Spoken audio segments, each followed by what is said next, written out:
Assalamualaikum 7th class. Today is 7th of July and day is Tuesday. We have started our unit number 3 about growth and reproduction in living organisms. हमने growth को discuss किया, growth in animals को, growth in plants को, reproduction को discuss किया. आज हम reproduction की types को डिस्कस करेंगे, लेकिन इस डिस्कशन से पहले मैं रिकॉल क्वेश्चंस में से आपको क्वेश्चंस के आंसर जो है वो अंडरस्टैंड करवाऊंगी और वो क्वेश्चंस आप अपनी नोटबुक पे नोट डाउन करोगे और उनके आंसर्स भी राइट करोगे neatly. So see the first question given in recall exercise. सबसे पहला क्वेश्चन जो है वो पेज नंबर 39 पे गिवन है.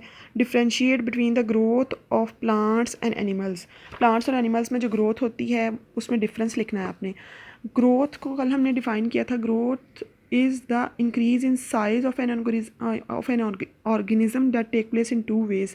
फर्स्ट ये कि सेल साइज़ इंक्रीज़ करे, सेकेंडली ये कि सेल नंबर इंक्रीज़ करे सेल डिवीजन के ज़रिए. अब देखें जो एनिमल्स में ग्रोथ होती है वो एनिमल्स की ऑल ओवर द बॉडी होती है. उसकी बॉडी के सारे पार्ट्स ग्रो करते हैं और वो ग्रोथ अडल्ट साइज़ पे आके स्टॉप हो जाती है. ठीक है, जब एनिमल्स अडल्ट हो जाता है तो वो ग्रोथ स्टॉप्स हो जाती है. जस्ट कुछ सेल्स हैं जो ग्रो करते हैं वोन आउट पीसीस को या सेल्स को रिपेयर करने के लिए, जबकि प्लांट्स में जो है ग्रोथ कुछ पार्ट्स तक लिमिटेड होती है. As you can see tips of root and shoots restricted to tips and root of shoots. यहाँ तक लिमिटेड होती है. इन पार्ट्स में ज़्यादा ग्रोथ होती है. और प्लांट्स को कुछ फैक्टर्स रिक्वायर होते हैं जिनमें एयर, लाइट, वाटर, मिनरल्स हैं. एनिमल्स को भी एनर्जी चाहिए होती है ग्रो करने के लिए. इसी तरह प्लांट्स में ये है कि प्लांट्स में थ्रू आउट द लाइफ जो है वो सेल्स ग्रो करते रहते हैं. प्लांट्स में plant grow throughout their lifes. तो दो डिफरेंसेस हैं इनमें. एनिमल्स में growth all over the body होती है, प्लांट्स के कुछ पार्ट्स में लिमिटेड होती है जो कि रूट और शूट्स हैं, टिप्स ऑफ रूट और शूट्स हैं. एनिमल्स में जो ग्रोथ है वो अडल्ट साइज़ तक पहुँचते हुए जो है वो स्टॉप हो जाती है, जबकि प्लांट्स में through out the life growth होती रहती है. तो ये फर्स्ट क्वेश्चन का आंसर है. I hope you understand. You will note down this answer on your notebooks. See the second question.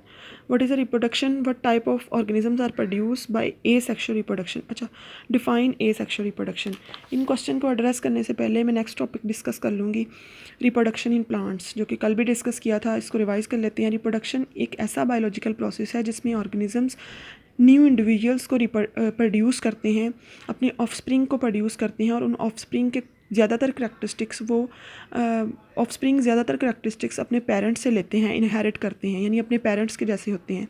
Reproduction दो तरह से होती है, प्लांट्स में भी, एनिमल्स में भी. Asexual reproduction, sexual reproduction.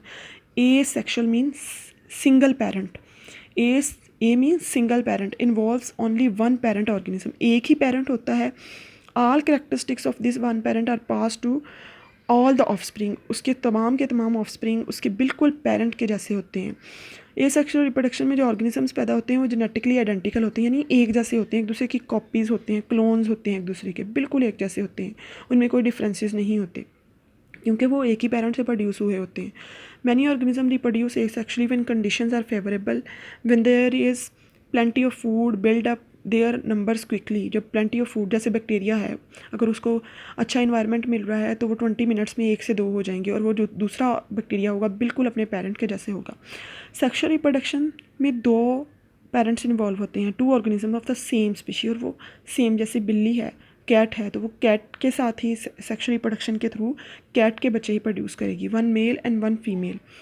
Each individual produces gametes. हर इंडिविजुअल गमेट्स प्रोड्यूस करता है, उस गमेट्स के थ्रू नेक्स्ट इंडिविजुअल बनते हैं. गमेट मेटिंग होती है. Sexual reproduction always involve fertilisation के मेटिंग होना, एग और गमेट्स का यूनियन, यानी एग और स्पर्म का यूनियन, जिसके नतीजे में जाइगोट बनता है.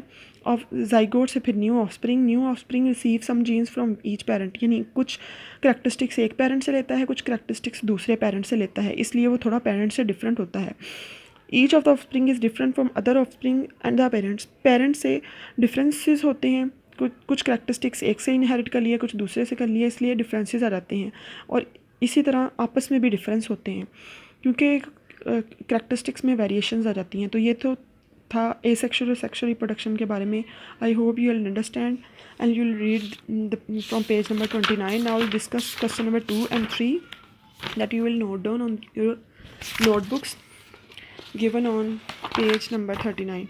What is reproduction? Reproduction is a biological process in which organisms produce new individual What type of organism are produced by asexual? Asexual reproduction produce sexually identical और genetically identical organisms. इसमें जो organism पैदा होते हैं वो एक जैसे होते हैं, उनकी जेनेटिक्स, उनके करैक्टरिस्टिक्स एक जैसे होते हैं। सेक्शुअल रिप्रोडक्शन को आपने डिफाइन करना है।